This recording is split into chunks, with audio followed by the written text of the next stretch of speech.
Police have arrested two suspected Islamic State operatives for facilitating the terror group's activities. The two, Ahmed, Zein and Halima Adan Ali, were arrested in Nairobi on suspicion of coordinating the transfer of funds to IS operatives across borders. NTV's Olive Burrows with more on what police say is a family business.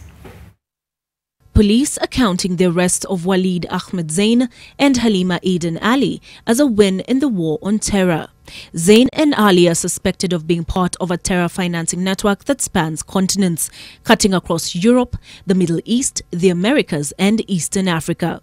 The business of facilitating IS activities also appears to be a family one, with Zein allegedly working in concert with his father Ahmed Zein Ahmed and his mother Lorna Karoli, together with his brothers Fahim and Zein Ahmed Zein, who died while fighting for ISIS in Syria.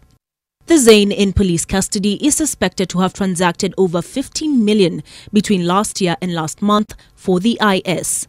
Funds he claims were the proceeds of his father's spare parts business.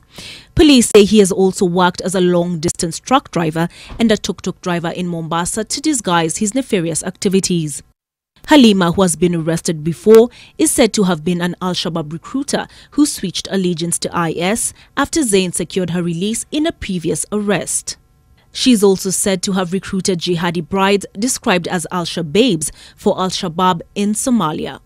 The father, Ahmed Zein, is believed to have travelled to Syria in August of 2014, accompanied by his son Fahim Zein.